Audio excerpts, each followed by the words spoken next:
दोस्तों polytechnic education में आपका स्वागत है। दोस्तों ये सीआरपीएफ की 789 पोस्ट निकली है। दोस्तों ये सेंट्रल रिजर्व पुलिस फोर्स की है और ये एडवर्टाइज नोटिस है। दोस्तों ये इसकी ओपनिंग डेट देख लें दोस्तों 20/7/2020 है और इसकी क्लोजिंग डेट है 31/8/2020 और इसका रिटन टेस्ट जो होगा वो दोस्तों 20 दिसंबर को होगा। अब देख लेते हैं दोस्तों अलग अलग पोस्ट हैं। तो ये इंस्पेक्टर की है, तो इसकी एक पोस्ट है और स्केल काफ़ी बढ़िया है। इसमें मिनिमम क्वालिफ़िकेशन मांगी है बीएससी और संबंधित उससे डायटीशियन से इसमें डिप्लोमा मांगा है। एज जो दोस्तों 30 से नीचे होना चाहिए। अब दूसरी पोस्ट देख लेते हैं सब इंस्पेक्टर की, स्टाफ नर्स की है। टोटल पोस्ट इसमें 175 हैं और सैलरी बहुत अच्छी है। इसमें 12th पास और नर्सिंग से डिप्लोमा मांगा है। एज जो है 30 से नीचे होना चाहिए और एज़ पर गवर्नमेंट के रूल रेगुलेशन से रिलैक्सेशन भी है दोस्तों। तो सब इंस्पेक्टर ये रेडियोग्राफर की पोस्ट देख लें तो इसमें भी स्केल अच्छा है, 35,400 से 1,12,400 है। इसमें भी 12th पास मांगा है दोस्तों और डिप्लोमा जो है ये रेडियोग्राफर से होना ज़रूरी है, तभी आप इसकी पोस्ट पे अब एलिजिबल होंगे। इसमें भी एज 30 ईयर से कम मांगी है। अब दोस्तों देख लेते हैं असिस्टेंट सब इंस्पेक्टर की है, तो ये पोस्ट देख लें आप दोस्तों। ये भी 12th पास और इसमें डिप्लोमा मांगा है। तो रिकॉग्नाइज्ड जो भी इंस्टीट्यूशन है उससे डिप्लोमा फार्मेसी से है। तो अगर आप फार्मासिस्ट की पोस्ट है तो दोस्तों आपको 12th पास और इसमें डिप्लोमा होना ज़रूरी है और एज जो है 20 से 25 के बीच में है और रिलैक्सेशन एज पर गवर्नमेंट के हिसाब से है। अब दोस्तों देख लेते हैं असिस्टेंट सब इंस्पेक्टर की, तो ये पोस्ट भी दोस्तों इंटरमीडिएट मांगा है इसमें और फिजियोथेरेपी या तो बैचलर की डिग्री हो या डिप्लोमा है तो चलेगा दोस्तों। इसमें एज 20 से 25 वर्ष मांगी है।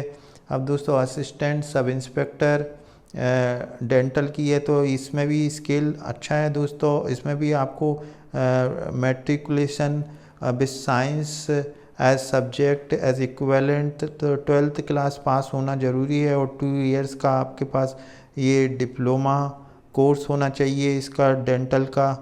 तो किसी भी recognised dental council of India से इसकी एज 20 से 25 के बीच में है दोस्तों। अगली पोस्ट देख लेते हैं असिस्टेंट सब इंस्पेक्टर की है, लेबोरेटरी टेक्नीशियन की है। इसमें टोटल पोस्ट 64 है, स्केल सेम है और इसमें भी दोस्तों मैट्रिक और डिप्लोमा मांगा है दोस्तों सब मेडिकल लेबोरेटरी से। तो दोस्तों इसमें 20 से 25 साल एज है। असिस्टेंट सब इंस्पेक्टर की है पोस्ट, ये लेवल 5 स्केल वही है दोस्तों। बस इसकी जो है डिप्लोमा इसको संबंधित ये विषय से होना ज़रूरी है दोस्तों, जब भी आप इसको आप भर सकते हैं। अब अगली पोस्ट देख लेते हैं दोस्तों, ये हेड कांस्टेबल की है। तो इसमें टोटल दोस्तों 88 पोस्ट हैं। 12th पास मांगा है, 2 इयर्स डिप्लोमा मांगा है, सर्टिफिकेट कोर्स इन।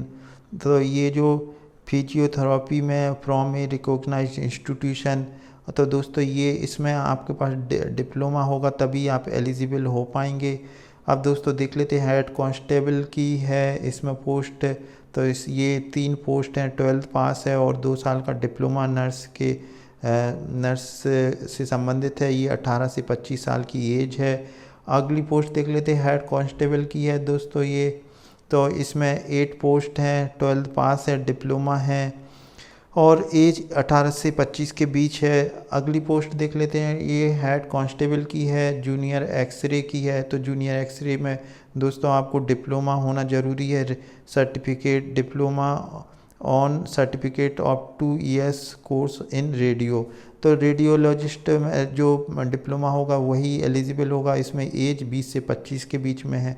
चलिए दोस्तों दूसरी पोस्ट देख लेते हैं, हेड कांस्टेबल की है, लेबोरेटरी असिस्टेंट की है।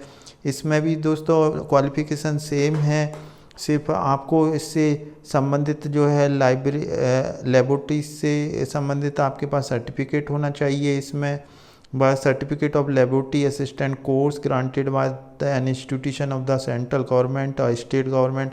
तो दोस्तों इसमें एज 20 से 25 है। हेड कांस्टेबल इलेक्ट्रीशियन, ये इलेक्ट्रीशियन की है। इसमें दोस्तों डिप्लोमा इलेक्ट्रिकल से हो तो जो भी है, इसमें एक ही पोस्ट है लेकिन। और यूआर के लिए 20 से 25 साल की एज होना चाहिए। हेड कांस्टेबल तो ये इसमें दोस्तों इसमें डिप्लोमा फूड से मांगा है, food and beverage service from a recognised institution of central. तो दोस्तों ये संबंधित जिससे भी डिप्लोमा मांगा है वो है 18 से 23 के बीच में एज होना चाहिए। कांस्टेबल ये अब कांस्टेबल की निकली है। तो दोस्तों इसमें भी आपको ये मैट्रिकुलेशन पास फ्रॉम, ये इसमें 4 पोस्ट हैं। Not less then 2 years experience in a similar job in the hotel और रेस्टोरेंट। तो दोस्तों ये आपके पास से होटल का या कहीं का भी 2 साल का आपका एक्सपीरियंस होना चाहिए, तब आप ये भर सकते हैं। अब दोस्तों अगली पोस्ट देख लेते हैं कांस्टेबल, ये कुक की है। तो कुक में भी आपको दोस्तों ये मैट्रिकुलेशन पास होना चाहिए, 18 से 23 के बीच में एज होना चाहिए, और not less then the 1 years आपको खाना बनाने का एक्सपीरियंस होना चाहिए। शुड भी मेडिकली फिट होना चाहिए। अब ये कांस्टेबल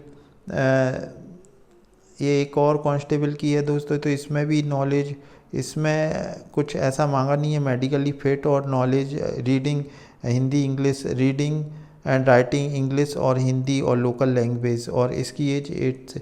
और दोस्तों ये काफ़ी अच्छी पोस्ट हैं, 121 पोस्ट निकाली हैं ये, लेकिन ये सफाई कर्मचारी की हैं। इसमें सिर्फ दोस्तों मैट्रिकुलेशन पास मांगा है और कुछ नहीं है। कांस्टेबल धोबी की पोस्ट हैं, इसमें not less than 1 year experience as a dhobi. तो दोस्तों ये 5 पोस्ट हैं। फिर ये कांस्टेबल 5 है, इसमें ये मैट्रिक पास है, 18 से 25 के बीच में एज होना चाहिए। कांस्टेबल टेबल बॉय है, तो इसमें भी दोस्तों इसमें not less than 1 year experience in hotel का 1 साल का एक्सपीरियंस मांगा, 1 पोस्ट है। फिर हेड कांस्टेबल की है दोस्तों, 3 पोस्ट हैं। डिग्री और डिप्लोमा चाहिए, इससे जो भी वेटनरी से है तो उसमें आपको डिप्लोमा होना ज़रूरी है। अब ये हेड कांस्टेबल लैब टेक्नीशियन, तो दोस्तों एजुकेशन क्वालिफिकेशन वही है संबंधित, उससे डिप्लोमा भी मांगा है।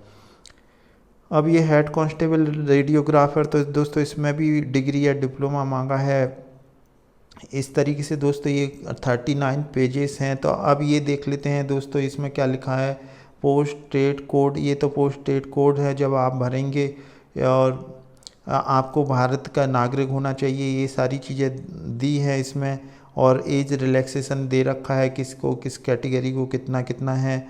चलिए दोस्तों आगे देख लेते हैं इसमें और क्या है। काफ़ी बड़ा 39 पेजेस हैं दोस्तों। तो इसमें मैन आपको बता देता हूँ। ये मेडिकल फिट में दोस्तों ये हाइट वगैरह है, मेल की कितनी होना चाहिए, फीमेल की कितनी होना चाहिए, तो ये सारी चीज़ें हैं। और आगे देख लेते दोस्तों ये क्या है। ये दोस्तों सेंटर है, एग्जामिनेशन सेंटर है, न्यू दिल्ली है, हैदराबाद है, ये जितने भी हैं ये यहाँ बड़े बड़े शहर में इसकी एग्ज़ाम, और एग्ज़ाम फीस लिखा है कितनी लगेगी दोस्तों। ग्रुप बी के लिए 100 रुपये है, और ये in above post should be deposit 200 rupees. तो दोस्तों ये फ़ीस के बारे में लिखा हुआ है। हाउ टू अप्लाई, तो ये आपको मैंने बता दिया है किस तरीके से ऑनलाइन भी आप कर सकते हैं, उसकी वेबसाइट पे जाके। इसका फॉर्म भी मैं बता दूंगा लास्ट में ये। तो दोस्तों ये एड्रेस है, यहाँ पे आपको भेजना है। ये इसकी वेबसाइट भी लिखी है www.crpf.gov.in। अब दोस्तों इसमें एक रिटन टेस्ट का और है, वो आप देख लें। बाकी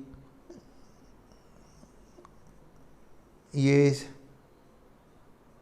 क्वालिफाइड कैंडिडेट, ये दोस्तों 100 नंबर का आपका ये रिटन टेस्ट होगा। उसमें आपको कितने मार्क्स लाना है ये इसमें लिखा हुआ है कि for the post of the, ये 50% ऑफ टोटल आना चाहिए। इसमें SC ST को 45, फिर अनरिजर्व के लिए दूसरी ये कांस्टेबल के लिए 45, ये सारी चीज़ें दे रखी हैं दोस्तों।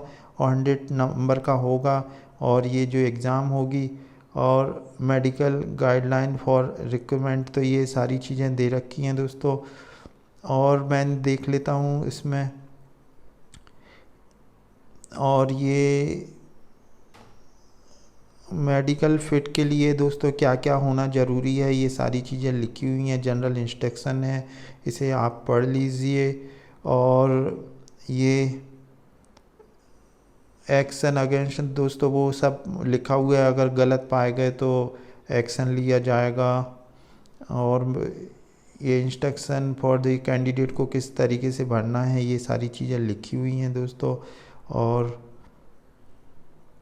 इसमें ये दोस्तों ये देख लीजिए आप, ये फॉर्म है इसका, ये आप उस पर डाउनलोड कर लें, ये सारी चीज़ें आपको भरना है इस तरीके से आपको भर के। और इसमें डिक्लेरेशन और SC ST OBC का सर्टिफिकेट का भी लिखा हुआ है, किस तरीके से आपको फॉर्म को भरना है। ये देखें SC ST कैंडिडेट के लिए इस तरीके से भर के, और इस पर अथेंटिक जो भी सिग्नेचर है अथोराइज SDM के सिग्नेचर होना ज़रूरी है, तभी ये ऑथोराइज मानेगा। तो दोस्तों ये तमाम चीज़ें हैं। आपको ये वीडियो कैसा लगा? अगर वीडियो दोस्तों आपसे संबंधित ना भी हो तो आप अपने दोस्तों को शेयर करें जो भी संबंधित हो, ताकि वो इस पोस्ट को फिलअप कर सके। और वीडियो देखने के लिए थैंक यू।